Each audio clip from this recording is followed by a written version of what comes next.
المظلومين المنتخبين المنتجبين الذين أذهب الله عنهم الرجس وطهرهم تطهيرا.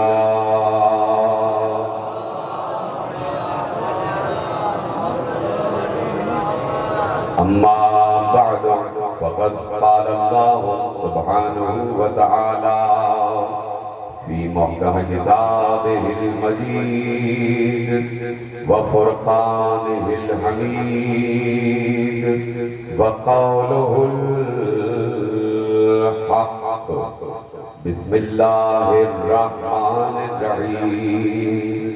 يعرفون نعمة الله ثم ينكرونها وأكثرهم الكافرون. صلوات محمد.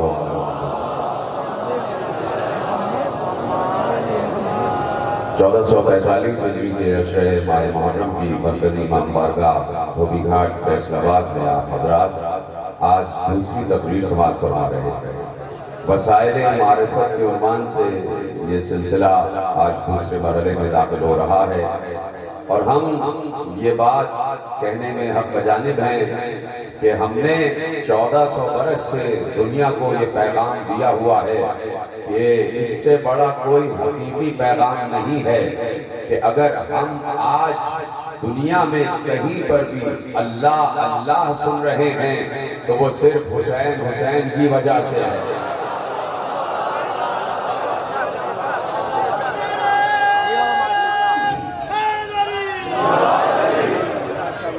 جہاں پر بھی آج ذکر خدا ہے وہ کربلا کی بدولت ہے، وہ کربلا کی بدولت ہے، کربلا کی مناسبت سے ہے، کربلا کے وسیلے سے.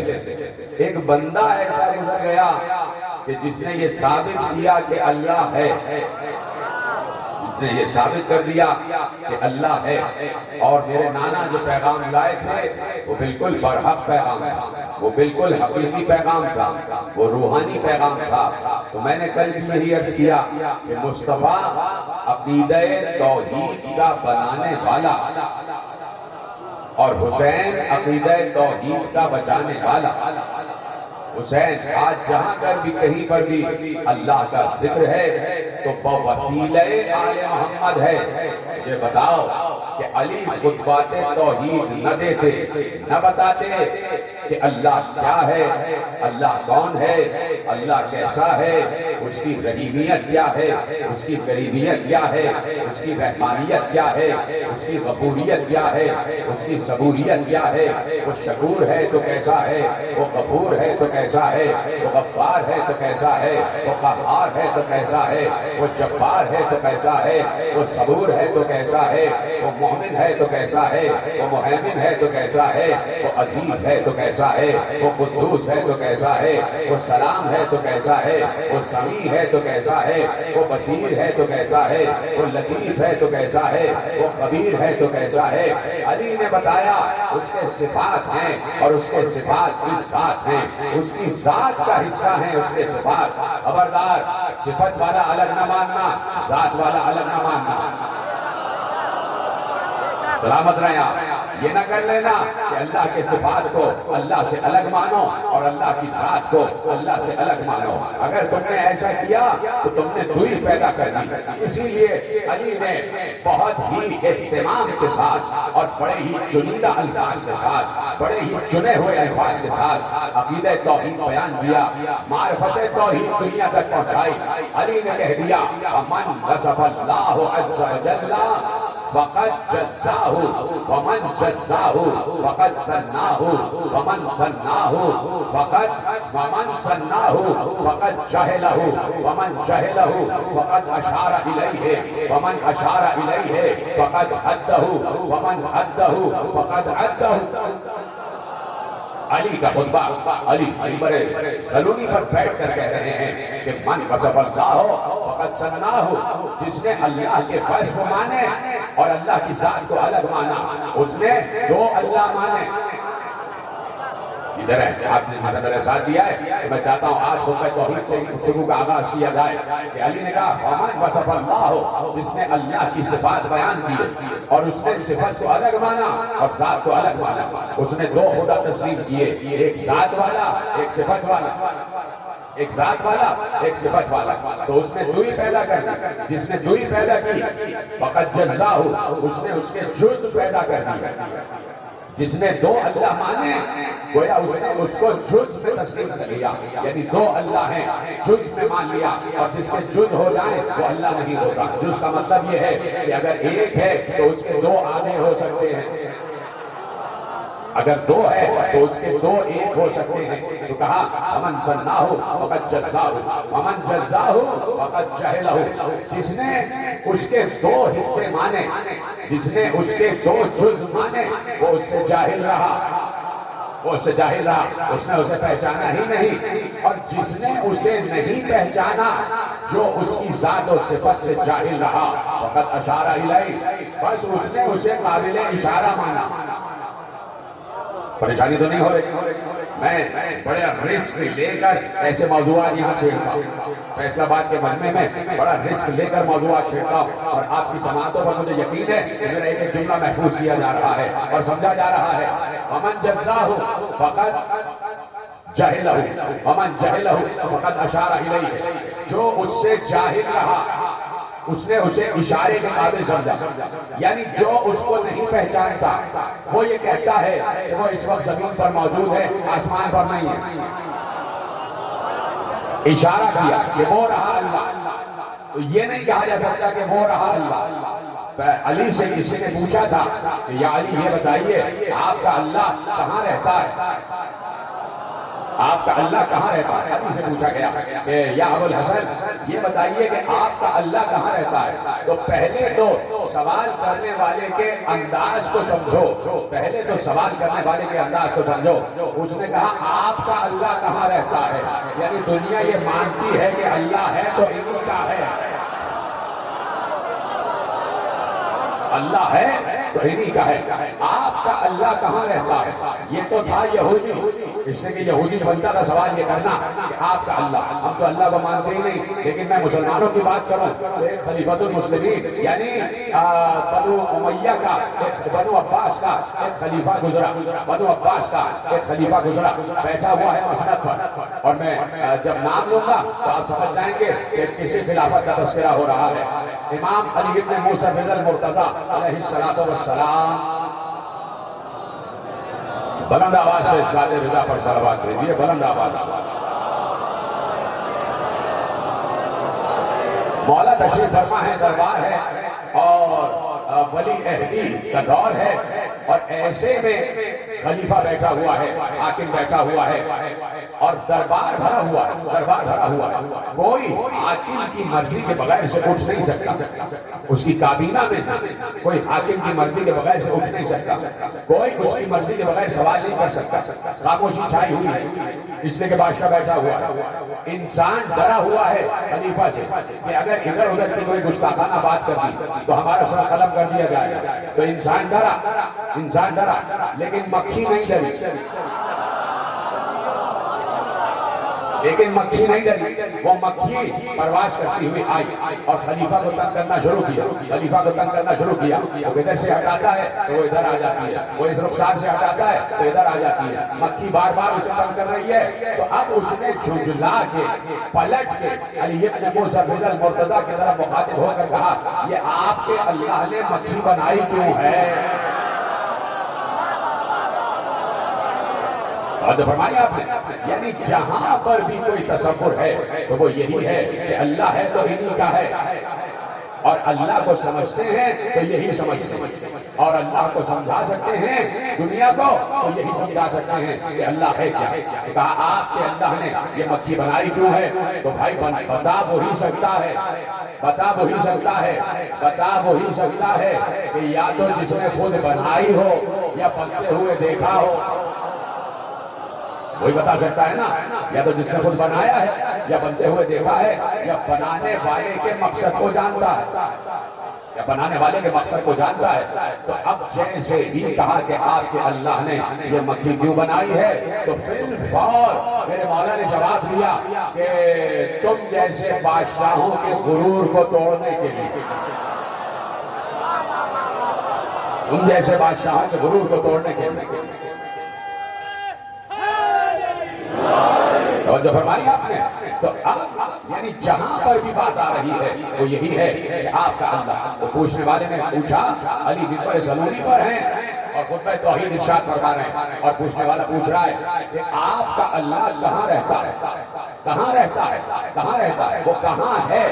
تو اب علی نے وہ مارکۃ العرب جواب دیا ہے جو توحید کی جتنے بھی معنی اور مفہوم ہیں، جتنے بھی معنی اور مفہوم کی عبارتیں ہیں، ان میں بڑے سنہرے الفاظ میں لکھا جائے کہ ایک بار علی نے فوراً اسے جواب دیا کہ تو نے پوچھا کہ میرا اللہ کہاں رہتا ہے، تو سن وہ کہاں نہیں ہے جو میں یہ بتاؤں کہ وہ کہاں ہے. وہ کہاں نہیں ہے تو میں یہ بتاؤں کہ وہ کہاں ہے. یعنی اس کی طرف اشارہ نہیں کیا جا سکتا کہ آج یہاں ہے، تو اگر یہاں ہے تو اس کا مطلب ہے کہیں اور نہیں ہے، اس کا مطلب ہے کہیں اور نہیں ہے. پھر پوچھنے والے سے پوچھا کہ یہ جو عرش ہے، امیر المومنین سے پوچھا گیا، اور ایک مسلمان نے پوچھا کہ مولا یہ بتائیے کیا اللہ عرش پر رہتا ہے، کیا اللہ عرش پر ہے. تو اگر اللہ عرش پر ہے اور اللہ عرش پر رہتا ہے یا اللہ عرش پر نہیں رہتا تو پھر یہ عرش کا استعارہ اس کے لیے کیوں استعمال کیا جاتا ہے. مولا نے کہا وہ عرش پر رہتا نہیں ہے، وہ ہر جگہ موجود ہے، ہر جگہ موجود ہے. وہ کسی سے چھپا ہوا نہیں ہے، وہ کسی سے چھپا ہوا نہیں ہے. مثلا میں نے پھر کی بات خاموش ہو گئے. علی بازار کوفہ سے گزر رہے تھے اور قمر بھی ساتھ ساتھ، قمر اس روایت کے راوی ہے، بازار کوفہ سے گزر رہے. ایسے میں دو شخص آپس میں مباحثہ کر رہے تھے، بحث کر رہے تھے. ایک شخص کی پیٹھ امیر المومنین کی طرف علی جا رہے ہیں اور دو شخص آپس میں مباحثہ کر رہے ہیں. ہمارے یہاں کی ایک عظیم کتاب ہے الغارات، اس الغارات سے یہ روایت آپ کے حوالے کر رہا ہوں، اور اس میں لکھا ہے فہوا برجل مولی ہے ظہرہ. وہاں ایک مرد تھا جس کی پشت علی کی طرف، یعنی وہ اس طرح تھا اور علی جا رہے ہیں. وہ آپس میں گفتگو کر رہے تھے، آپس میں بحث مباحثہ کر رہے تھے. تو اس شخص نے کہا والذی احتجب بالسبع حجاب، اس کی قسم کہ جو 7 حجابوں میں چھپا ہوا. آپس میں بات کر رہے تھے تو اس نے اپنا موقف منوانے کے لیے قسم کہ اس کی قسم جو 7 پردوں میں چھپا ہوا. ایک بار علی موڑے، علی نے اس کی پیٹھ پر ہاتھ مارا، وہ موڑا، اس نے علی کو دیکھا، چونک گیا، سلام کیا، مخاطب ہوا. علی نے کہا بھلا وہ کون ہے جو 7 پردوں میں چھپا ہوا ہے؟ بھائی سلامت رہے آپ میرے ساتھ. جیسے ہی علی کی طرف مڑا تو علی نے اس سے پوچھا وَمَنِ الَّذِي احْتَجَبَ بِالسَّبْعِ حِجَابٍ، کون ہے وہ یہ جو 7 پردوں میں چھپا ہوا؟ اس نے کہا رب العالمین یا امیر المومنین، میری مراد اللہ سے، میری مراد رب العالمین سے. اب علی نے جواب دیا سکیلت کا حکم ہو، تیری ماں تیرے غم میں بیٹھے، وہ کب کسی سے چھپا ہے، وہ کب کسی سے چھپا ہے پردوں میں جائے گا. جہاں تم ہوتے ہو وہاں وہ موجود ہوتا ہے، جہاں تم ہوتے ہو وہاں وہ موجود ہوتا ہے. ان اللہ لیس بینہ و بین خلقہ حجاب، اللہ نے کہا، امیر المومنین نے کہا اللہ اور مخلوق کے درمیان کوئی حجاب نہیں ہے. علی نے تو کہہ دیا نا کہ اللہ اور مخلوق کے درمیان کوئی حجاب نہیں ہے. کہہ دیا نا علی نے کہ اللہ اور مخلوق کے درمیان کوئی حجاب نہیں ہے. لیکن میں کیسے عرض کروں کہ اسی علی کا بڑا بھائی جسے اللہ نے رسول بنایا، ادھر سلامت رہے، اسی علی کا بڑا بھائی جسے اللہ نے مصطفیٰ بنایا، وہ مصطفیٰ اصحاب کے مجمع میں بیٹھے ہوئے تھے اور ذکر علی کر رہے تھے، ذکر علی کر رہے تھے. سنیں گے جملہ آپ کے حوالے کر رہا ہوں، اور مناقب مرتضوی سے اہل سنت عالم کی کتاب ہے، وہاں سے یہ جملہ آپ کے حوالے کر رہا ہوں. ایک بار پیغمبر علی کے متعلق گفتگو کر رہے تھے. سنیے گا جملہ، علی نے تو کہا کہ ان اللہ لیس بینہ و بین خلقہ حجاب، اللہ اور مخلوق کے درمیان کوئی حجاب نہیں ہے، اللہ اور مخلوق کے درمیان کوئی حجاب نہیں ہے۔ لیکن رسول یہ کہہ چکے تھے کہ جانتے ہو علی کو، علی اللہ اور مخلوق کے درمیان حجاب کا نام ہے، اللہ اور مخلوق کے درمیان جو حجاب ہے اس کا نام ہے علی۔ اب سمجھے آپ حجاب کو سمجھیں کہ حجاب کیا ہے، حجاب کیا ہے۔ اب پہلے ذرا اس جملے کی تشریح ہو جائے کہ علی نے کہا کہ اللہ اور اس کی مخلوق کے درمیان کوئی حجاب نہیں ہے، وہ پردوں میں چھپا ہوا نہیں ہے، وہ ہر کسی کے ساتھ ہے، ہر کسی کے ساتھ ہے۔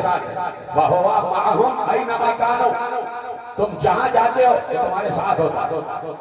اللہ اکبر، اتنا عظیم جملہ میں نے آپ کے حوالے کر دیا، علی کا جملہ، تم جہاں جاتے ہو تو تمہارے ساتھ ہوتا ہے۔ تم ابھی گھر میں تھے نا اپنے، تم سب کے سب، اور میں بھی اپنے گھر میں تھا نا ابھی، تو اللہ میرے ساتھ گھر پر تھا۔ اب میں اور آپ فرش اعلیٰ پر آ گئے تو اللہ یہاں پر بھی آ گیا۔ پتہ نہیں بات پہنچ رہی نہیں پہنچ رہی، اللہ بھی فرش اعلیٰ پر آ گیا، اللہ بھی فرش اعلیٰ پر موجود ہے۔ اس وقت وہ ذکر حسین سن رہا ہے، کہاں بیٹھے ہیں پیچھے والے حضرات جس طرح میرے ساتھ ہے، اس وقت وہ فرش اعلیٰ پر ہے، وہ یہاں ہے، وہ اس وقت میری زبان سے ذکر حسین سن رہا ہے، سن رہا ہے، اور کوئی بعید نہیں کہ فرشتوں کو بھی بلا لیا ہو کہ آؤ تم بھی سنو، فرشتوں کو بھی بلا لیا۔ تو اس جگہ کو چاروں طرف سے ملائکہ نے گھیرا ہوا ہے، جب اللہ موجود ہو تو یقیناً ملائکۃ اللہ بھی موجود ہوں گے، ہر جگہ موجود ہے، یہاں پر آ گیا۔ اب اس وقت ہم گھر پر نہیں ہیں لیکن وہ ہمارے گھروں پر بھی ہے، ہمارے گھروں پر بھی موجود ہے، ہم گھر پر نہیں ہیں وہ ہمارے گھروں پر بھی ہے اور ہمارے ساتھ بھی ہے۔ فَهُوَ مَعَهُمْ أَيْنَمَا كَانُوا، وہ جہاں جاتے ہیں، جہاں جاتے تم جہاں جاؤ تمہارے ساتھ اللہ ہوتا ہے، ہر جگہ اللہ موجود ہوتا ہے، وہ پردوں میں نہیں چھپتا، وہ پردوں میں نہیں چھپتا۔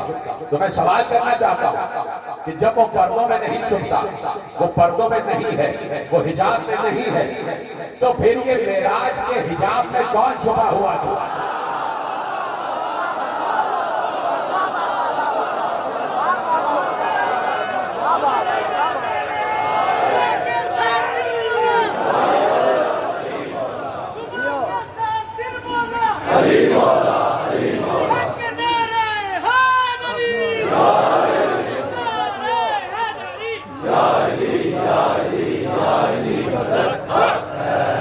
توجہ فرمائی آپ نے کہ وہ تو ہر جگہ ہے اور ہر کسی کے ساتھ موجود ہے، ہر جگہ ہے ہر کسی کے ساتھ موجود ہے۔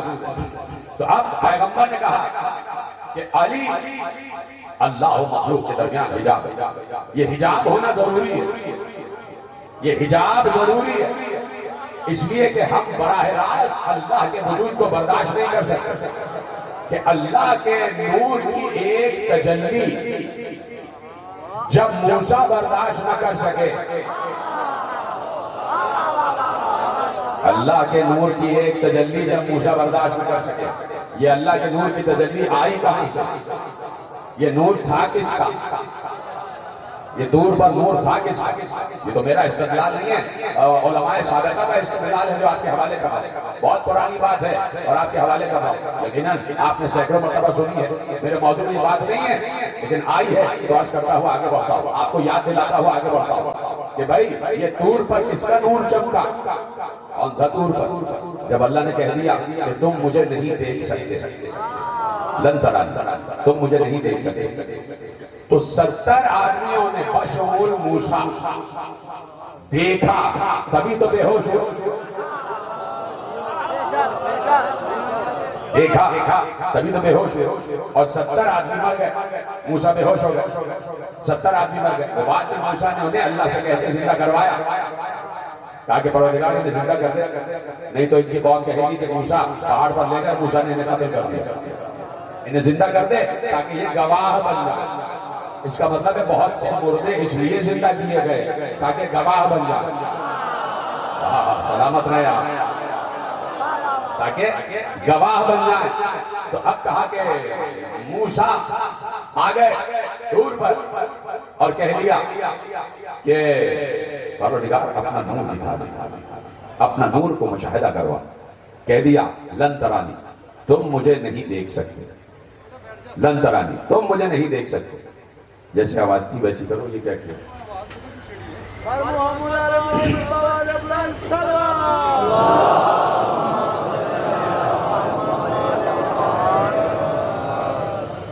یہیں سے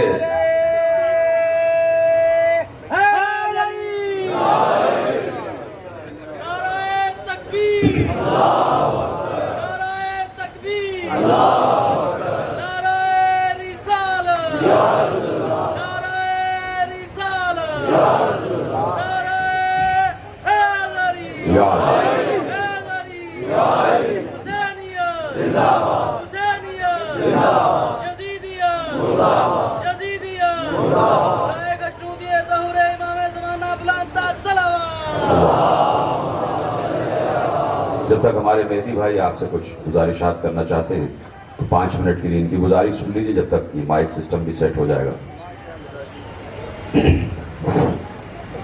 بر محمد اہل بیت محمد صلوات۔ توجہ فرمائی آپ نے، میری طرف متوجہ ہیں سب، بات آگے بڑھائی جائے۔ میں نے اس لیے روکا کہ بات میں روکنے سے گفتگو جو ہے وہ بیچ میں منقطع ہو جاتی اور وہ لطف جو ایک حظ طبیعت ہے وہ نہ رہتا، اس لیے میں نے بات روکی اور وہیں سے بات کا آغاز ہو رہا ہے کہ حجاب بہت ضروری ہے، حجاب بہت ضروری ہے۔ کہہ دیا تھا کہ لن ترانی، تم مجھے نہیں دیکھ سکتے، تم میرے نور کو نہیں دیکھ سکتے۔ اللہ نور ہے نا، تو یقیناً یہی بات ہے کہ تم میرے نور کو نہیں برداشت کر سکتے، اللہ کے نور کو نہیں دیکھ سکتے، اللہ کے نور کو نہیں دیکھ سکتے۔ تو جب اللہ نے کہہ دیا کہ تم میرے نور کو نہیں دیکھ سکتے تو نہیں دیکھ سکتے، ہو گئی بات ختم۔ میرے ساتھ ہیں سارے کے سارے؟ جب کہہ دیا اللہ کے نور کو نہیں دیکھ سکتے تو نہیں دیکھ سکتے، ٹھیک ہے؟ اب وہاں پر بات آئی کہ نور اللہ کا نہیں تھا، کسی کا نور تھا، اس نور کی جھوٹ کوہ طور پر پڑی تو کوہ طور خاکستر ہو گیا، کوہ طور کوئلہ ہو گیا۔ کسی نے کہا کہ وہ علی کا نور تھا، بات آ گئی کہ وہ علی کا نور تھا، میں کہتا ہوں نہیں، وہ علی کا نور نہیں تھا، چپ ہو گیا اور آپ کا چپ ہونا بنتا تھا۔ اور ابھی دیکھیے میں آپ کے ہاتھ بلند کروانے جا رہا ہوں، وہ علی کا نور نہیں تھا، وہ علی کا نور نہیں تھا۔ کیوں؟ اس لیے کہ علی بھی تو اللہ ہی کا نور ہے،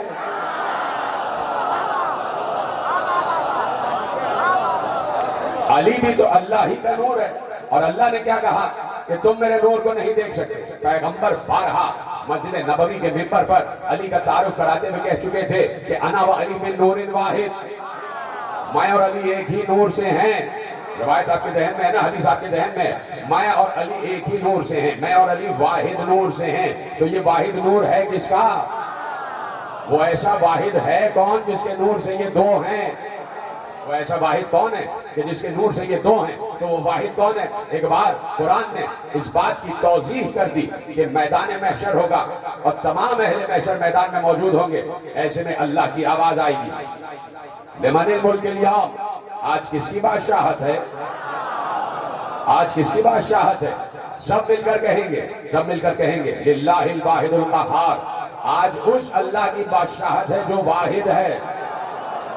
تو واحد ہے اللہ، اور پیغمبر نے کہا انا و علی من نور واحد، میں اور علی اسی واحد کے نور سے ہیں۔ تو نور علی بھی نہیں تھا، اس لیے کہ نور علی اللہ ہی کا نور ہے، تو نور علی کو بھی کوئی نہیں دیکھ سکتا۔ 3 سال پہلے میں نے امام موسی کاظم علیہ السلام پر جب اشرا پڑھا تھا تو ایک جملہ آپ کے حوالے کیا تھا، مجھے جملہ کہنا نہیں تھا لیکن آپ کی خاموشی نے مجھے مجبور کر دیا کہ میں وہ جملہ آپ کے سامنے دہراؤں کہ میرے مولا کاظم نے ارشاد فرمایا تھا کہ جب محمد و علی کا تذکرہ کر رہے تھے تو کہا کہ ظاہرہما بشریہ و باطنہما لاہوتیہ، ان کا ظاہر بشر ہے اور ان کا باطن لاہوتی ہے۔ یہ لاہوت کے ہیں، یہ عالم لاہوت کے ہیں کہ جہاں ہی ہے۔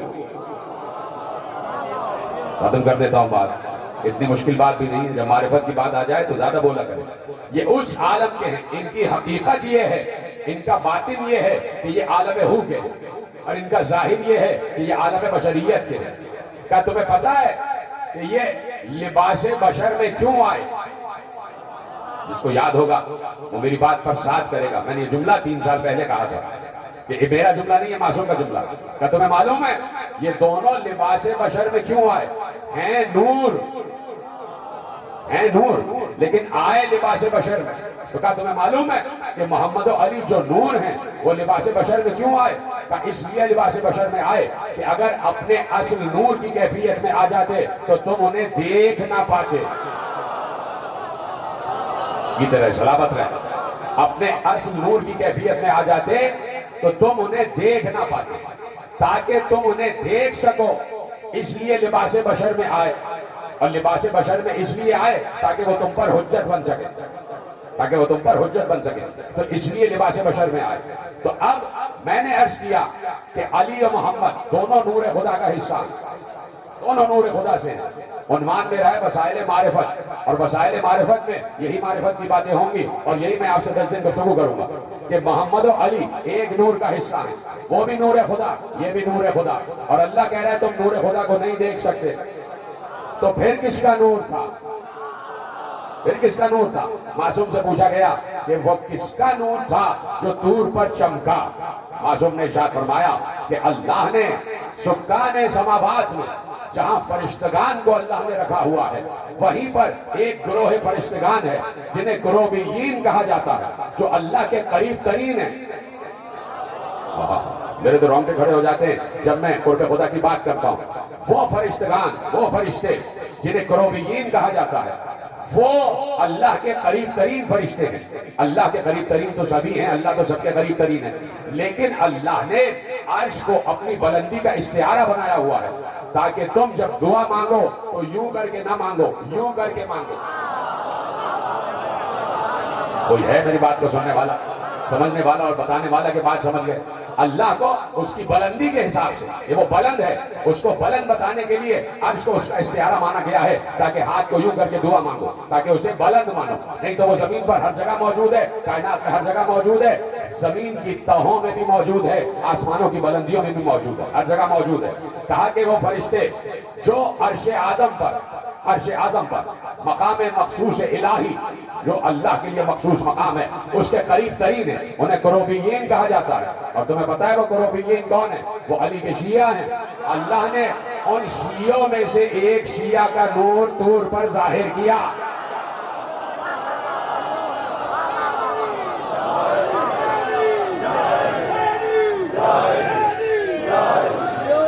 اور جو فرمایا آپ نے، تو اب ضروری ہے کہ حجاب ہو.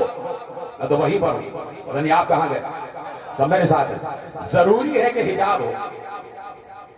علی اللہ اور مخلوق کے درمیان حجاب کا نام ہے، حجاب کا نام ہے. حجاب ہونا ضروری ہے، حجاب ہونا ضروری ہے. یعنی حجاب کی 2 کیفیتیں ہوتی ہیں، حجاب کی 2 حیثیتیں ہوتی ہیں، حجاب کی 2 حیتیں ہوتی ہیں، حجاب کے 2 زاویے ہوتے ہیں، حجاب کے 2 رخ ہوتے ہیں. حجاب کے 2 رخ ہوتے ہیں، 2 رخ، حجاب کے 2 رخ ہوتے ہیں. یہ حجاب پڑا ہوا ہے، یہ حجاب پڑا ہوا ہے، اس کے 2 رخ ہیں، ایک اس طرف ہے اور ایک اس طرف. پتہ نہیں میرا جملہ آپ تک پہنچا ہی نہیں پہنچا. یہ حجاب ہے نا، یہ بیچ میں حجاب ہے، اس کے 2 رخ ہیں، ایک پس پردہ خواتین کی طرف اور ایک ہماری طرف. اس حجاب نے ہمیں خواتین کو دیکھنے سے روکا ہوا ہے، اور اس حجاب کے 2 رخ ہیں. ہم نہیں جانتے کہ حجاب کے اس طرف کیا ہے، ہم نہیں جانتے کہ حجاب کے اس طرف کیا ہے، لیکن حجاب دونوں طرفوں کو جانتا ہے. تو علی اللہ اور مخلوق کے درمیان حجاب ہے، اللہ کو بھی دیکھ رہا ہے، مخلوق کو بھی دیکھ رہا ہے.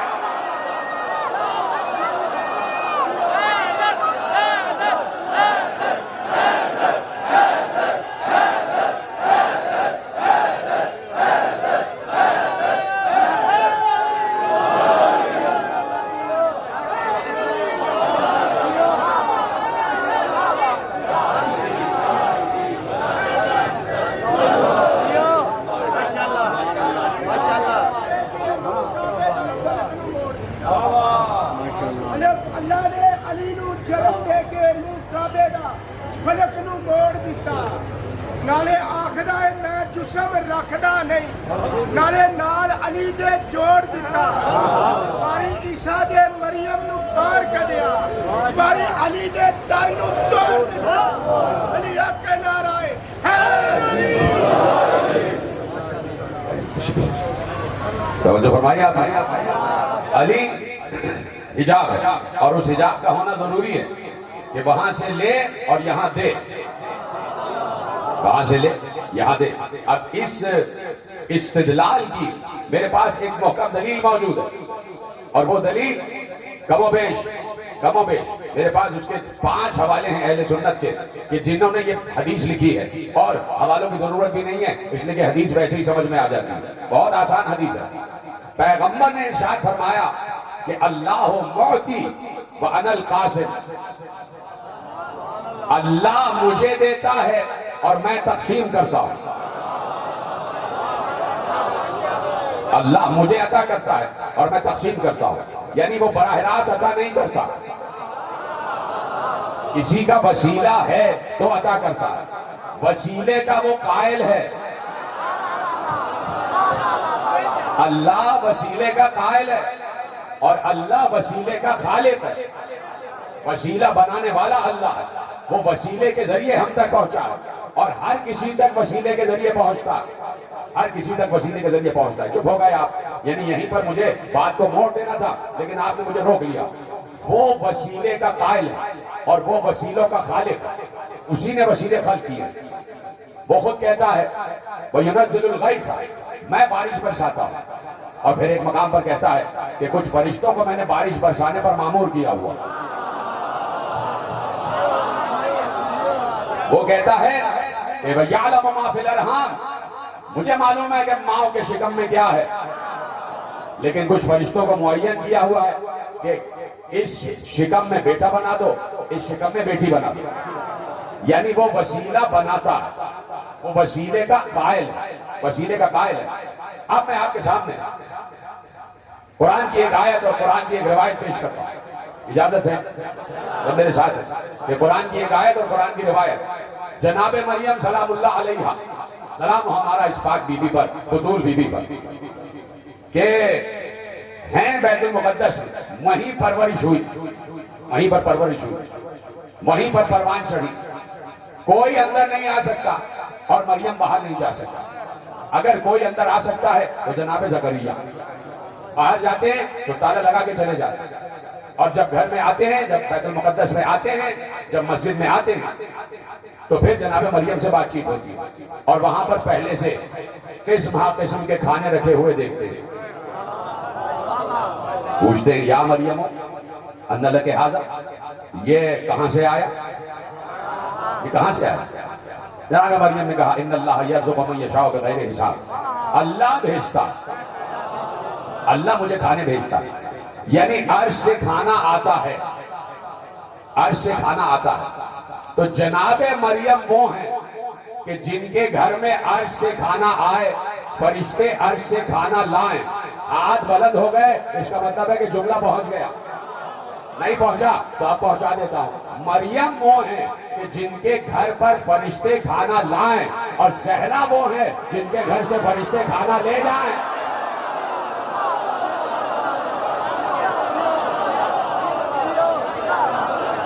زہرا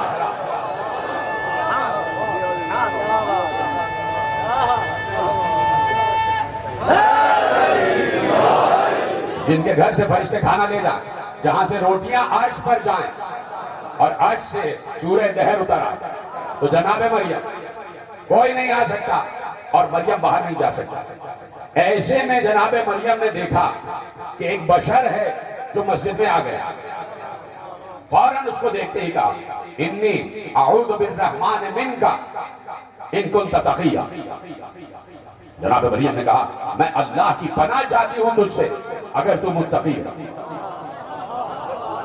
انی اعوذ بالرحمن منک ان کنت تقیا میں اللہ کی پناہ چاہتی ہوں تجھ سے اگر تو متقی ہے یعنی جناب مریم خوفزدہ ہو گیا خوفزدہ اس پر نہیں کہ ڈر رہی ہے خوفزدہ اس پر ہوئی کہ میں تو پردہ دار بی بی ہوں اور یہ نامحرم کہاں سے آ گیا میں تو پردہ دار بی بی ہوں یہ نامحرم کہاں سے آ گیا اب آنے والے نے فوراً اپنا تعارف کرایا، جناب مریم اسے پہچانی نہیں کہ آنے والا ہے کون، حالانکہ بطول بیوی ہیں، حالانکہ معصومہ بیوی ہیں، حالانکہ صدیقہ بیوی ہیں، حالانکہ نورانی بیوی ہیں، حالانکہ اللہ کے گھر میں پروان چڑھی ہیں، پھر بھی آنے والے کو نہیں پہچانے، اس لیے کہ آنے والا بشر کی شکل میں آیا تھا۔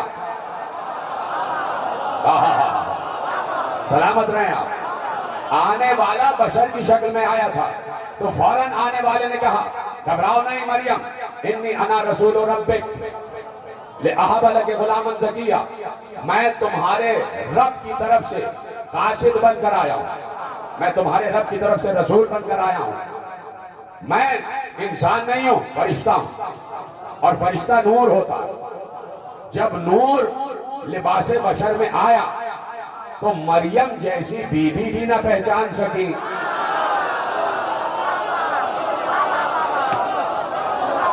مریم جیسی معصومہ بیوی بھی نہ پہچان سکی، جب نور لباس بشر میں آ گیا تو مریم سمجھے گی ہم ہی میں سے ہے۔ اس کا مطلب ہے جب نور لباس بشر میں آتا ہے تو سمجھنے والے اسے اپنے جیسا سمجھتے ہیں، اسے اپنے جیسا سمجھتے ہیں۔ فوراً آنے والے نے کہا انی انا رسول ربک لأہب لک غلاما زکیہ، میں تمہاری رب کی طرف سے رسول بن کر آیا ہوں، میں فرشتہ ہوں، میں جبرائیل ہوں، اور میں اس لیے آیا ہوں تاکہ تمہیں ایک پاک بیٹا عطا کروں،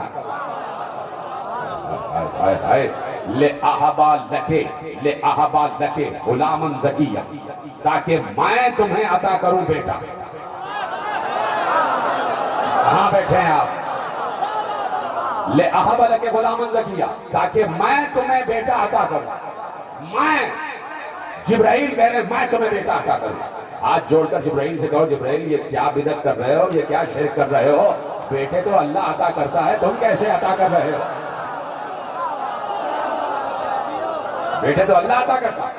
لأہب لک غلاما زکیہ، جناب مریم سے کہہ رہے ہیں تاکہ تمہیں بیٹا عطا کروں، یعنی جبرائیل کہہ رہے ہیں میں بیٹا عطا کروں، میں بیٹا عطا کروں، عطا کرنے والا تو اللہ ہے۔ تو جبرائیل کو کہنا چاہیے تھا کہ اللہ تمہیں بیٹا دینا چاہتا ہے، اللہ نے یہ خبر دے کے مجھے بھیجا ہے، یہ نہیں کہا میں تمہیں بیٹا دوں گا، میں تمہیں بیٹا دوں گا۔ تو اب کیا سمجھ میں آئی بات؟ یہی سے میں نے بات موڑی تھی کہ کام ہے اللہ کا، وسیلہ ہے جبرائیل۔ کہہ دیا بھائی جملہ، یعنی جملہ لے جائیے، مشیت خدا کے سائے میں جبرائیل معصوم ہے نا، تو اب جملہ لیجئے، جملہ سمجھیے گا میں کیا کہنے جا رہا ہوں۔ یعنی اس منظر نے یہ بتایا کہ مشیت خدا کے سائے میں جو کام بھی معصوم کرتا ہے وہ کام معصوم ہی کا کام کہلاتا ہے۔ سلامت رہیں آپ، پیچھے والے حضرات پیچھے رہ گئے، میں تو سمجھتا ہے کہ جملہ آپ تک پہنچ جائے گا۔ اللہ کی مشیت کے تحت کوئی معصوم اگر کام کرتا ہے تو وہ کام معصوم ہی کا کام کہلاتا ہے۔ پھر معصوم یہ کہہ سکتا ہے کہ میں ایسا کروں گا، اس لیے کہ اللہ کی مشیت کے سائے میں ہو رہا ہے۔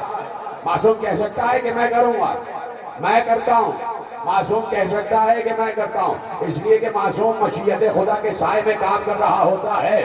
اب علی چونکہ مشیت خدا کے سائے میں کام کر رہے تھے، اس لیے علی نے کہا میرے حکم سے زندہ ہو جا۔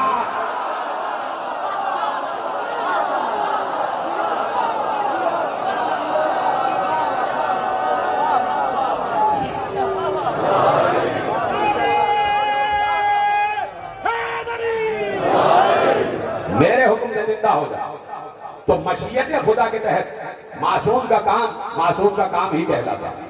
لأہب لک غلاما زکیہ۔ دیکھیے عجیب بات ہے کہ عیسیٰ ابھی آئے نہیں ہیں علیہ السلام، یہ ہمارا مذہب ہے، یہ ہمارے رسول نے ہمیں سکھایا ہے، یہ اصحاب کرام نے ہمیں سکھایا ہے کہ ہر نبی کا ادب واجب ہے۔ یہ انگریز ہمارے نبی کا احترام نہیں کرتے، یہ یہودی ہمارے نبی کا احترام نہیں کرتے، لیکن ہم ہر نبی کا احترام کرتے ہیں، ہر نبی کو اپنا نبی کہتے ہیں۔ ہم جناب عیسیٰ کا بھی احترام کرتے ہیں، ہم جناب موسیٰ کا بھی احترام کرتے ہیں، اس لیے کہ ہمارے نبی نے بتایا کہ یہ ماں سبق انبیاء گزر چکے، ماں سبق انبیاء گزر چکے۔ تو جناب عیسیٰ علیہ السلام ابھی دنیا میں آئے نہیں ہیں، آنے کی خبر آئی ہے، آنے کی خبر آئی ہے، ابھی آئے نہیں ہیں، آنے کی خبر آئی ہے۔ اور جب آنے کی خبر آئی ہے تو آنے سے پہلے جناب، یہ جملہ محفوظ کیجئے گا، جملہ ضائع نہ ہو، عیسیٰ کے آنے سے پہلے جناب عیسیٰ کی عصمت کا اعلان ہو گیا۔ غلامن زکیہ، ایک پاک بیٹا لے کر آ رہا ہوں، تمہیں ایک پاک بیٹا دوں گا، تمہیں ایک معصوم بیٹا دوں گا۔ یعنی جناب مریم کی گود میں جو بیٹا آئے گا، آنے سے پہلے اس کی عصمت کا اعلان ہو گیا، آنے سے پہلے اس کی عصمت کا اعلان ہو گیا۔ تو مریم کتنی پاک بیوی ہوں گی بھائی؟ جس کی گود میں معصوم آنے والا ہو وہ خود بھی تو معصومہ ہوگی۔ میں تو بات کہہ چکا، جس کی گود میں معصوم آنے والا ہو تو وہ گود بھی تو معصوم ہوگی۔ مریم کی گود میں ایک معصوم آنے والا تھا تو مریم کتنی بڑی معصومہ؟ خدیجہ کی گود میں تو 12 معصوم آنے والے تھے۔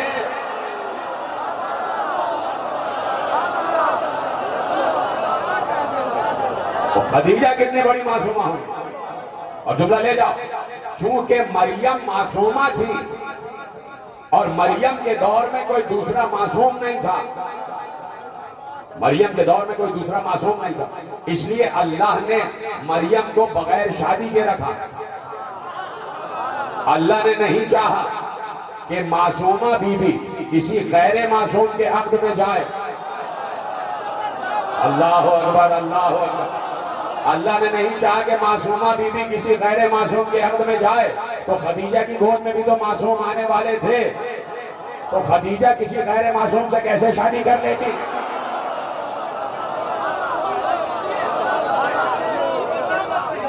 خدیجہ کسی غیر معصوم سے خدیجہ کی شادی کیسے ہو جاتی؟ سلام اللہ علیہ، ہمارے لاکھوں کروڑوں درود و سلام ہوں مادر زہرا پر۔ توجہ فرمائی آپ نے؟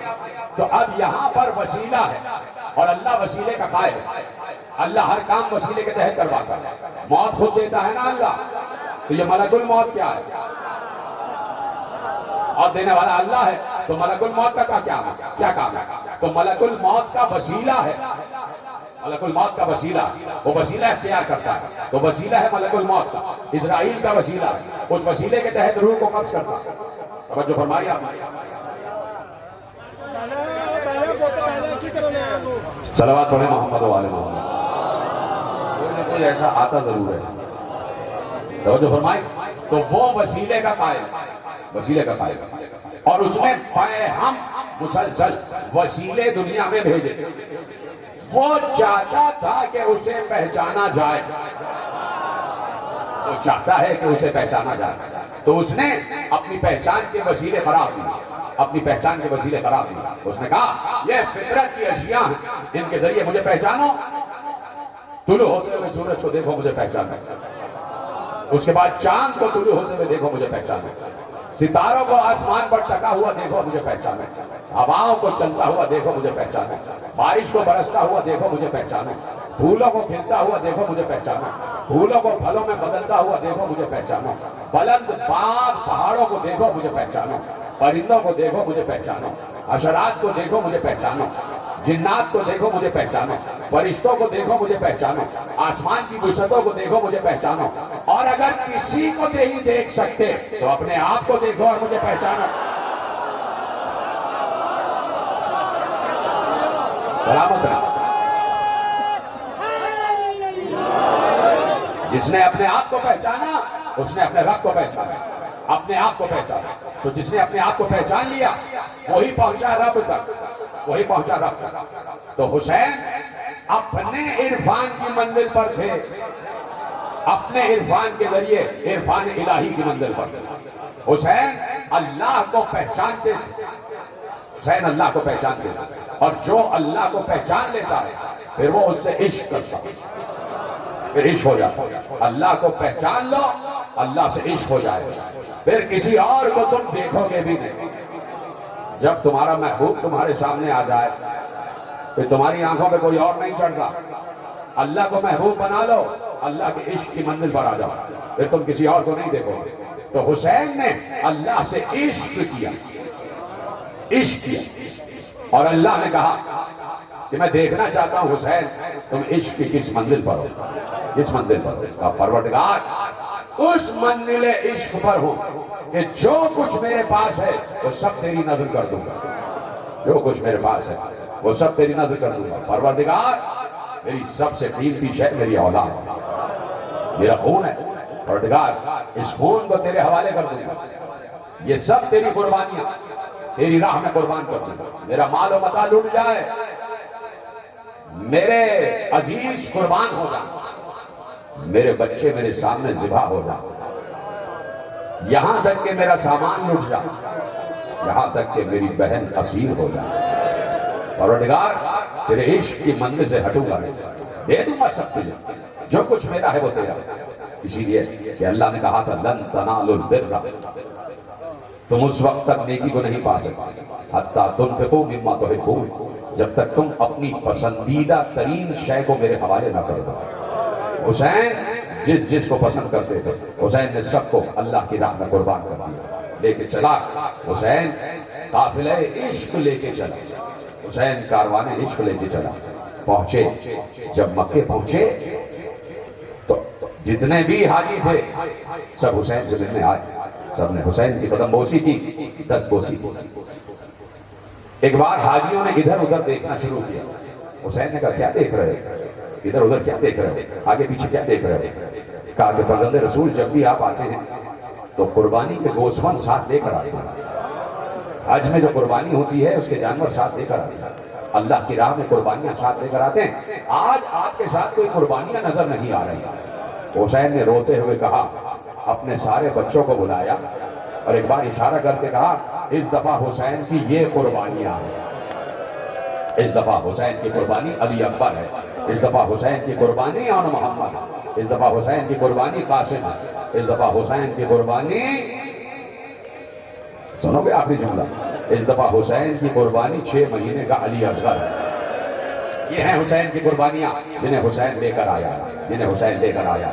میں نے آپ سے کل بھی کہا کہ لاکھوں افراد حسین کے ساتھ آ گئے، لیکن حسین نے سب کو یہ کہہ کے سب کا امتحان لیا کہ ہم جا رہے ہیں، اپنا سر کٹانے جا رہے ہیں، اپنا گھر لٹانے جا رہے ہیں، جس کو یہ گوارا ہو وہ ہمارے ساتھ آ جائے، وہ ہمارے ساتھ آ جائے۔ آتے گئے لوگ، آتے گئے لوگ، جاتے گئے، یہاں تک کہ حسین کے ساتھ شب عاشور 72 نفوس رہ گئے۔ یہ 72 وہ تھے کہ جنہوں نے آخر دم تک حسین کا ساتھ دینے کا اعلان کیا، اے حسین ابن علی بار بار قتل کیے جائیں، ہماری لاش کے ٹکڑے ٹکڑے کر دیے جائیں، ہماری لاش کو جلا دیا جائے، ہماری لاش کو جلانے کے بعد راکھ کو ہوا میں بکھیر دیا جائے اور ہمیں دوبارہ بنایا جائے، ہم پھر دشمن قربان ہو جائیں۔ اجرکم اللہ، یہ تھے اصحاب حسین، یہ تھے انصاران حسین۔ کیسے حر پیچھے رہ جاتا، حر کیسے پیچھے رہ جاتا، حر بھی آ گیا، دیکھ رہا تھا پوری شب عاشور حر نے جاگتے ہوئے گزاری۔ ضروری ہے نا کہ حر کا تذکرہ بھی ہو جائے، ضروری ہے کہ قریر حمدانی کا تذکرہ بھی ہو جائے، ضروری ہے کہ ہلال ابن نافع بجلی کا تذکرہ بھی ہو جائے، ضروری ہے کہ مسلم ابن اوسجہ کا تذکرہ بھی ہو جائے، ضروری ہے کہ حبیب ابن مظاہر کا تذکرہ بھی ہو جائے، ضروری ہے کہ زہیر ابن قین کا تذکرہ بھی ہو جائے، ضروری ہے کہ حنظلہ انصاری کا تذکرہ بھی ہو جائے، ضروری ہے کہ جون غلام کا تذکرہ بھی ہو جائے، ضروری ہے کہ بقیر ابن حر کا تذکرہ بھی ہو جائے، علی ابن حر کا تذکرہ بھی ہو جائے، ضروری ہے کہ شہدائے کربلا میں جتنے لوگ ہیں سب کا تذکرہ ہو جائے، ضروری ہے کہ عبداللہ ابن عباس کا تذکرہ ہو جائے، ضروری ہے کہ عمران ابن ابو الفضل عباس کا تذکرہ ہو جائے، ضروری ہے کہ عباس کے ایک اور بیٹے کا تذکرہ ہو جائے جسے فضل ابن عباس کہتے ہیں۔ عبید اللہ وہ تھے کہ جو مدینے میں باقی رہ گئے، عباس کی 3 قربانیوں کا تذکرہ ہو جائے، ضروری ہے کہ عبد الرحمن ابن مسلم ابن عقیل کا تذکرہ ہو جائے، ضروری ہے کہ عبداللہ ابن مسلم ابن عقیل کا تذکرہ ہو جائے، ضروری ہے کہ محمد ابن مسلم ابن عقیل کا تذکرہ ہو جائے، ضروری ہے کہ ابراہیم ابن مسلم ابن عقیل کا تذکرہ ہو جائے، ضروری ہے کہ تمام شہدائے کربلا کا تذکرہ ہو جائے۔ تمہیں معلوم ہے یہ نام میں نے کیوں لیے؟ یہ سارے شہدائے کربلا، انصاران حسین، اصحاب حسین کا نام میں نے کیوں لیا؟ لے جاؤ ایک روایت لے جاؤ، ایک بہت بڑا روضہ خان ایران میں گزرا، بہت بڑا روضہ خان، اس کی تقریریں، اس کے مسائل بہت پسند کیے جاتے تھے، بہت پسند کیے جاتے تھے۔ ایک بار اس نے خواب دیکھا کہ میری روح پرواز کر گئی، میری روح پرواز کر گئی اور میں مر گیا، اور کہتا ہے کہ میں نے ایسے میں آسمان سے کچھ سواریاں اترتی ہوئی دیکھی، کچھ سواریاں اترتی ہوئی دیکھی، میری روح پرواز کر گئی اور میں نے سواریاں اترتی ہوئی دیکھی۔ 27 گھوڑے تھے جو آسمان سے اترے، سب سے آگے ایک بلند گھوڑا تھا، اور جب وہ گھوڑے میرے سامنے آ کے رکے، میری روح پرواز ہو رہی تھی، میری روح کھنچ رہی تھی، میں قبض روح کی منزل پر تھا۔ وہ گھوڑے آ کر رکے، سب سے آگے جو گھوڑا تھا اس شخص نے اپنا نقاب الٹا۔ میں نے ان سے پوچھا آپ کون؟ کہا میں حبیب ابن مظاہر، میں حبیب ابن مظاہر ہوں، اور میرے مولا نے بھیجا ہے کہ تمہاری روح کو قبض کیا جائے، میرا مولا حسین تمہیں بلا رہا ہے، دنیا میں تمہاری زندگی کا عرصہ ختم ہو چکا ہے۔ ایک بار اس روضہ خان نے، اس مسائب خان نے کہا کہ مجھے ابھی بہت سے کام ہیں اس دنیا میں، مجھے بیٹیوں کی شادیاں بھی کرنی ہیں، مجھے اور بھی بہت سے کام ہیں، ذرا ابا عبداللہ الحسین سے میرے لیے کچھ وقت لے لو، کچھ وقت لے لو۔ کہا اچھا تم یہاں رکو، میں حضرت ابا عبداللہ سے پوچھ کر آتا ہوں۔ وہ واپس پلٹے، کسی دربار میں گئے، تھوڑی دیر بعد واپس آئے اور کہا ہماری زندگی کا عرصہ بڑھا دیا ہے، یہ کہہ کے واپس مڑے۔ ادھر سے اس روضہ خان نے، اس مسائب خان نے روکا اور کہا کہ آپ کون ہیں؟ کہا حبیب ابن مظاہر۔ کہا اور یہ 26 افراد کون ہیں؟ کہا یہ شہدائے کربلا ہیں، یہ کربلا کے شہید ہیں۔ سنو گے؟ اپنا ہاتھ سینے میں مار کر سننا۔ ایک بار اس روضہ خان نے کہا کہ میں نے تو یہ سنا تھا کہ کربلا کے 72 شہید ہیں، آپ تو کل 27 ہیں، آپ تو کل 27 ہیں۔ کہا سنو، اپنی پوری زندگی میں ایک ذاکر حسین جتنے انصاران حسین کا تذکرہ کرتا ہے، اس کے مرنے کے وقت اتنے ہی انصار اسے لینے آتے ہیں، اس کی موت کے وقت اتنے ہی اصحاب اسے لینے آتے ہیں۔ اور تم بھی تو تذکرے سن رہے ہو نا، نہ معلوم کتنے اصحاب کے تذکرے تم نے سنے ہوں گے۔ تو یہ یقین رکھنا کہ جب بھی کوئی اس بزم دنیا سے اٹھ کر جاتا ہے، شہدائے کربلا اسے لینے آتے ہیں، تو یقیناً حور کا تذکرہ ہو رہا ہے، تو حور بھی آئیں گے، حور بھی لینے آئیں گے۔ رات بھر حور تڑپا، رات بھر حور مضطرب رہا۔ ایک بار بیٹے نے کہا کہ بابا کبھی آپ کو ایسا مضطرب نہیں دیکھا، کبھی آپ کو ایسا پریشان نہیں دیکھا، کیا بات ہے؟ بیٹے کا ہاتھ پکڑا، خیمہ گاہ حسینی کے قریب آئے اور کہا بیٹے یہ آوازیں سن رہا ہے، یہ آوازیں سن رہا ہے۔ بیٹے نے کان لگا کے آواز سنی تو ننھے ننھے بچوں کی آواز آ رہی تھی، آلاتاش آلاتاش آلاتاش، بابا ہمیں پیاس لگی ہے، چچا ہمیں پیاس لگی ہے، پھوپھی اماں ہمیں پیاس لگی ہے۔ کہا بیٹے تجھے معلوم ہے حسین کے بچوں کو اس منزل تک لانے والا میں ہوں، اگر میں حسین کو گھیر کر یہاں نہ لاتا تو حسین کے بچوں پر یہ وقت نہ آتا۔ بیٹے مجھے معلوم نہیں تھا کہ حالات اتنے گمبھیر ہو جائیں گے، حالات اس نہج تک آ جائیں گے کہ جنگ چھڑ جائے گی۔ بیٹے میں نے توبہ کا ارادہ کر لیا ہے، میں اب جاؤں گا فاطمہ کے لال کی خدمت میں جاؤں گا، میں حسین کی خدمت میں جاؤں گا۔ بیٹے نے کہا بابا میں بھی ساتھ چلوں گا، بھائی نے کہا بھائی میں بھی ساتھ چلوں گا، غلام نے کہا میں بھی ساتھ چلوں گا۔ یہ 4 انسانوں کا قافلہ چلا، 4 انسان چلے، اور کا بیٹا، اور کا بھائی، اور کا غلام، یہ 4 چلے۔ اور نے کہا ایسے نہیں، میری آنکھوں پہ پٹی باندھ دو، میری آنکھوں پہ پٹی باندھ دو، میرے ہاتھوں میں رسیاں باندھ دو، اور مجھے غلاموں کی طرح لے کر چلو، مجھے قیدیوں کی طرح لے کر چلو، اس لیے کہ میں فرزند رسول کو دیکھنے کی ہمت نہیں کر سکتا، ان سے آنکھ ملانے کی جرات نہیں کر سکتا، اور مجھے معلوم ہے کہ وہ رحیم و کریم کے نمائندے ہیں، مجھے معاف کر دیں گے۔ اس طرح لے کر چلے، آنکھوں پہ پٹیاں بندھی ہوئی ہیں، ہاتھ میں رسی بندھی ہوئی ہے۔ ایک بار غلام نے کہا اللہ اکبر، اور نے کہا اللہ اکبر کیوں کہا؟ کہا آقا آقا حسین کا غلام جان لینے آ رہا ہے، جان غلام حسین لینے آ رہا ہے۔ اور نے بھی کہا اللہ اکبر۔ 2 قدم آگے بڑھے تو حور کے بھائی نے کہا اللہ اکبر۔ جناب حور نے کہا بھیا تم نے نعرہ تکبیر کیوں بلند کیا؟ کہا اس لیے کہ حسین کا بھائی عباس لینے آ رہا ہے، حسین کا بھائی عباس لینے آ رہا ہے، گریا کرتے جاؤ، تمہاری آوازیں گریا بلند ہوتی جائے، بس دو ہی جملے تو پڑھنے رہ گئے۔ حسین کا بھائی عباس لینے آ رہا ہے، 2 قدم آگے بڑھے، ایک بار حور کے بیٹے نے کہا اللہ اکبر۔ حور نے کہا بیٹے تو نے اللہ اکبر کیوں کہا؟ کہا اس لیے کہ حسین کا بیٹا اکبر لینے آ رہا ہے، علی اکبر شبیہ رسول لینے آ رہا ہے۔ اب آگے بڑھے تو تینوں نے مل کر کہا اللہ اکبر اللہ اکبر اللہ اکبر۔ سینے پہ ہاتھ مارو، تو سر پہ ہاتھ مار سکتا ہے وہ مارے۔ ایک بار حور نے کہا تم تینوں نے نعرہ تکبیر بلند کیوں کیا؟ کہا اس لیے کہ خود حسین لینے آ رہا ہے، خود آقا حسین لینے آ رہے ہیں۔ کہا مجھے آقا کے قدموں پر گرا دو، مجھے حسین کے قدموں پر گرا دو۔ اور حسین کے قدموں پر گر گیا اور ایک بار گر کر کہا آقا کیا میری خطا معاف ہو سکتی ہے؟ مجھے ایسے نہ دیکھو، مجھے ایسے نہ دیکھو، جسے رونا نہیں آتا وہ گردن جھکا لے، جسے رونا آتا ہے وہ مجھے دیکھے۔ مجھے روتے ہوئے چہرے بہت پسند ہیں۔ اب تم سمجھو جب مجھ ادنا سے ذاکر کو روتے ہوئے چہرے پسند ہیں تو مادر حسین کو کتنے پسند ہوں گے؟ دکھاؤ اپنے اپنے چہرے امام زمانہ کو دکھاؤ کہ مولا ہم آپ کے جد پر رونے والے ہیں، ہم آپ کے جد کی مصیبت پر گریا کرنے والے ہیں۔ ایک بار کہا مجھے گرا دو، میرے مولا کے قدموں پر گرا دو۔ اور حسین کے قدموں پہ گرا۔ حسین جھک کر حور کے دوش پر ہاتھ ڈالا، حور کو اٹھایا، کندھے سے کندھا ملایا۔ حور نے روتے ہوئے کہا آقا کیا میری خطا معاف ہو گئی؟ کیا میری خطا معاف ہو سکتی ہے؟ سینے سے لگا کر حسین نے کہا حور میں نے معاف کیا، میرے اللہ نے معاف کیا، اور میں نے معاف کیا، میرے اللہ نے معاف کیا۔ ایک بار علی اکبر سے کہا علی اکبر حور کے آنکھوں کی پٹی کھول دو۔ علی اکبر آگے بڑھے، حور کے آنکھوں کی پٹی کھولی۔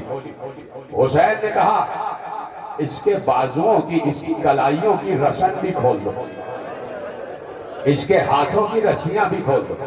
ہاتھوں کی رسیاں کھول دی گئی۔ میں نے پڑھا اور تم نے سن لیا۔ اب ذرا یہ بھی سن لینا کہ کس سے کہا تھا کہ ہاتھوں کی رسیاں کھولو؟ سنا کہ کس سے کہا تھا؟ کہا عباس اس کے ہاتھوں کی رسیاں کھول دو۔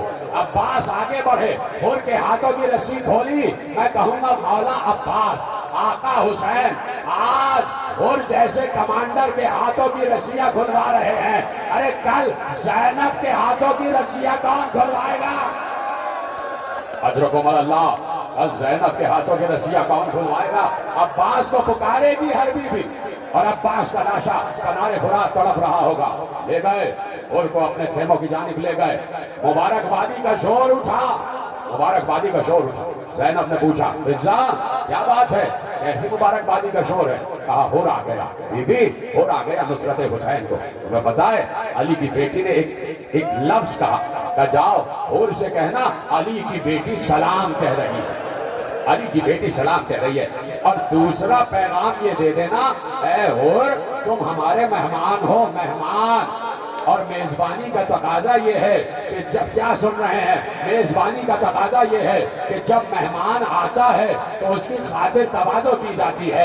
اے حور اے حور اے حور ہم معذرت چاہتے ہیں، تیری خاطر نہیں کر سکتے، اس لیے کہ 3 دن سے پانی بھی نہیں ہے، 3 دن سے کھانا بھی نہیں ہے۔ جیسے ہی حور نے یہ سنا اپنے سر کا امامہ پھینکا، منہ پر تماچے مارے کہ مولا اب میں جب جانوں گا کہ میری خطا معاف ہو گئی کہ میرے بیٹے کو پہلے بھیجا جائے، پہلے میرا بیٹا شہید ہونے جائے، پھر مجھے شہادت کا عزم ملے۔ بڑی مشکل سے حور کے بیٹے کو بھیجا۔ ایک کتاب میں علی ابن حور نام لکھا ہے، دوسری کتاب میں بکیر ابن حور، بکیر ابن حور چلا، اپنے باپ سے اجازت لے کر چلا۔ بڑی مارکت العرا جنگ کی، تھوڑی دیر بعد پلٹ کر آیا۔ بیٹے پلٹ کر کیوں آ گئے؟ کہا کہ پیاس لگ رہی ہے، شدت کی پیاس، پانی کا جام میسر آ جائے۔ حور نے کہا تم 3 دن سے پیاسے نہیں ہو، تم نے تو رات کو ہی پانی پیا، اب پانی کا نام نہ لینا، اس لیے کہ حسین کے بچے پیاسے، حسین کے بچے پیاسے، جاؤ بیٹے ایسے ہی جنگ کرو، اور میں راضی ہو جاؤں گا جب تمہارا لاشا میرے ہاتھوں پر ہوگا۔ علی ابن حور نے جنگ کی، جنگ کرتے کرتے گھوڑے سے گرا، گرنے کے بعد آواز دی بابا میں گھوڑے سے گر گیا۔ حور نے لجامِ فرس پر ہاتھ ڈالا، ابھی رکاب میں پاؤں رکھا ہی تھا، حسین آگے بڑھے، حور کے ہاتھ پر ہاتھ رکھ کر کہا حور کہاں جا رہا ہے، حور کہاں جا رہا ہے؟ کہا آقا میرا کڑیل جوان بیٹا آواز دے رہا ہے۔ میرا ہاتھ کیا ماتم کر رہے ہو، کیا ماتم کر رہے ہو؟ ایسے ہی ماتم کرو، مجھے سب کے ہاتھ بلند ہونے چاہیے۔ آقا میرا جوان بیٹا آواز دے رہا ہے، میں اس کا لاشا اٹھاؤں گا۔ ہور کو سینے سے لگایا اور کہا ہور میں موجود ہوں نا، بوڑھا باپ جوان کا لاشا نہیں اٹھاتا۔ حسین گئے ہور کے بیٹے کے لاشے کو لے کر آ گئے، ختم ہو گئی تقریر۔ ایک بار ہاتھ جوڑ کر حسین سے عرض کرو، اے آقا آپ تو کہہ رہے تھے بوڑھا باپ جوان کے لاشے کو نہیں اٹھاتا، ارے جب علی اکبر پکارے گا آپ گھٹنیوں کے بل جائیں گے، کبھی عباس کو پکاریں گے، کبھی حبیب کو، کبھی ابن حسین